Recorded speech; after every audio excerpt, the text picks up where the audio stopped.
Today's video was brought to you by The Great Courses Plus. So the Second World War was a total war, which meant that basically all workers in every fighting country were required to use their unique skills to help the war effort. For American cartoonists, this meant making propaganda films to show in movie theaters to help shore up public support for the Allied side. Dozens of these cartoons were made, but most of them are not that well regarded today. They're mostly very over the top and corny, as you might expect a government-sponsored cartoon from the 1940s to be. The ones that propagandized against Japan in particular are quite infamous for how viciously racist they are.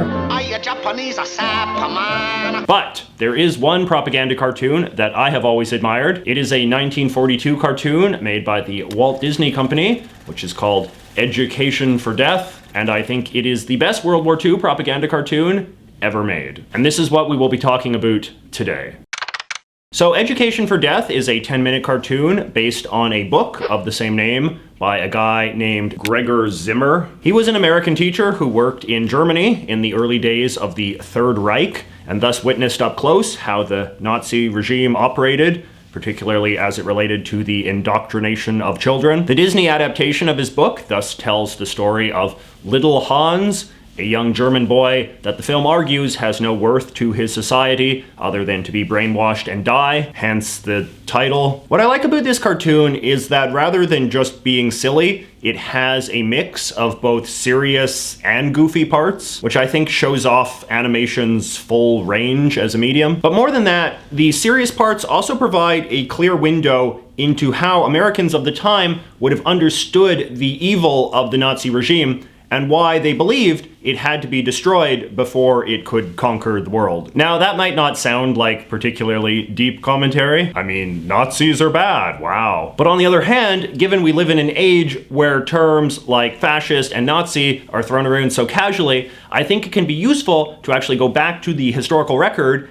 and remind ourselves why Americans of the 1940s were so repulsed by German fascism, which was a very unique evil that we have never seen before or since. Now, before I begin my review, I just want to emphasize how important it is to understand that Germany's Nazi regime can never be divorced from the anti-Semitism that was its primary motivating cause. The Third Reich could have never existed without Adolf Hitler, and as Hitler biographer John Toland put it, hatred and fear of Jews was the driving force of Hitler's life. There is a good German YouTuber called 3 Arrows who has done several excellent videos that explore this topic in depth. How you can't really understand anything Germany did in the Second World War without first acknowledging that anti-Semitic genocide was always their guiding objective. But that being the case, it is also important to know that when the United States declared war on Nazi Germany in 1941, they were not doing so to wipe out German anti-Semitism. To be sure, you could easily argue that this wound up being the most important consequence of the war, and certainly today most people would say that destroying the regime responsible for the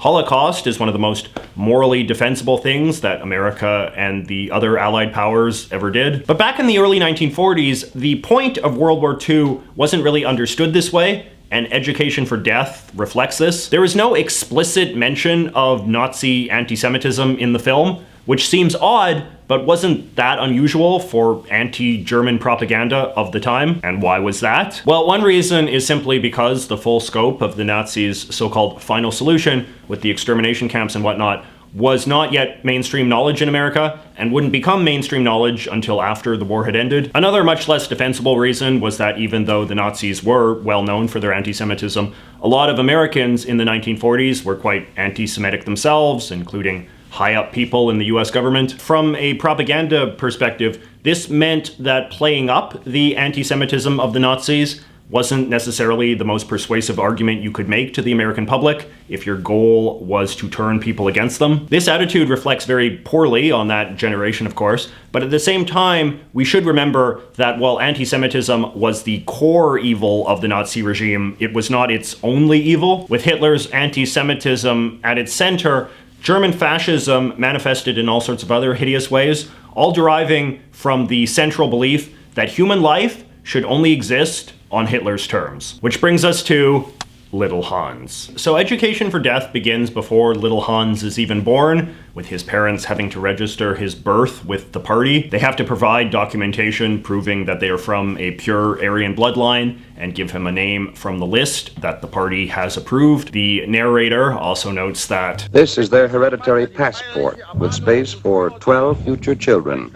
A subtle hint. Germany needs soldiers. Everything about this scene is set up to feel wrong and unnatural, and we sympathize with the meek couple who are being forced to endure such invasive busybodying of their intimate lives. And for what? Well, the next scene attempts to answer that question. This is a scene that is supposed to depict the Nazi government's story justifying itself. Germany is a sleeping beauty menaced by an evil witch representing Weimar democracy, who is then saved by the heroic knight of National Socialism. But then we get a wild stylistic whiplash. We see that Germany is actually no great prize, just some fat, boozy idiot, and her prince is just a ranting madman. This sequence is very goofy and probably goes on too long, but what it communicates to the viewer is still very important. It argues that the whole narrative underpinning the grim totalitarian society we're learning about is basically just a ludicrous fraud. Neither Germany nor Hitler have much in the way of redeeming qualities, and the two dummies basically deserve each other. The moral of this Nazi fairy tale seems to be that Hitler got Germany on her feet, climbed into the saddle, and took her for a ride.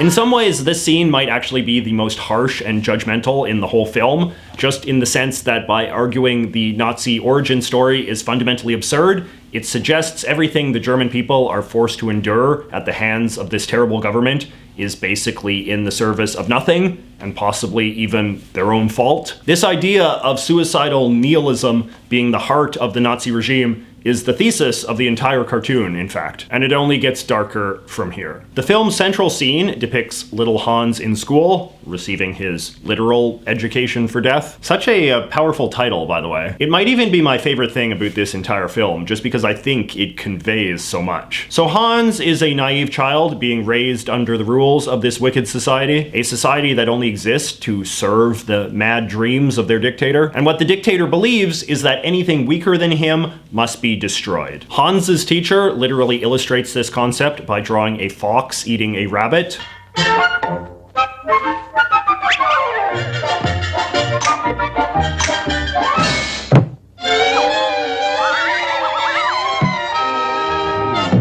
Hans sympathizes with the bunny, which is of course the completely wrong lesson to learn, so he is punished. The other school kids, however, understand how they are supposed to think and yell and scream about how much they hate the rabbit, and eventually so does little Hans as well.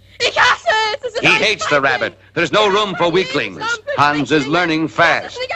My, how he hates that rabbit. And then we flash forward to get a glimpse of where this sort of brainwashing ultimately leads. What kind of men are produced by a system that cares only about loyalty to the dictatorship and the destruction of anything perceived as being meek or independent? The answer is men who are obsessed with violence, men who have no hesitations about burning great works of art, science, and literature, and think nothing of defiling churches, replacing the Bible with Mein Kampf, and Christ with the sword. Now, that last part can come off a little cringy by today's sensibilities because it seems to imply that all Americans are Christians and thus should be instinctively moved by the Nazis' opposition to Christian iconography, which was obviously hardly the worst act of religious bigotry that the Nazis committed. But by the sensibilities of America at that time, the purpose of this scene is really less about Christianity per se than conveying the idea that the Nazis worshipped nothing but violence and themselves. In those more religious times, defiling Christian symbols would have struck American audiences as the ultimate act of barbarism, not just against religion, but civilization itself. Both Germany and America would have been considered Christian nations in the sense of deriving their ultimate standards of right and wrong from the teachings of the Christian God, which therefore makes the abandonment of him the ultimate act of moral anarchy. Let us now watch the final scene together, because I think it basically speaks for itself. Marching and hiling and marching, Hans grows up. In him is planted no seed of laughter, hope, tolerance, or mercy. For him only hiling and marching and hiling as the years grind on. Manhood finds him still, hiling and marching. But the grim years of regimentation have done their work. Now he's a good Nazi. He sees no more than the party wants him to. He says nothing but what the party wants him to say. And he does nothing but what the party wants him to do. And so he marches on with his millions of comrades, trampling on the rights of others. For now his education is complete. His education for death.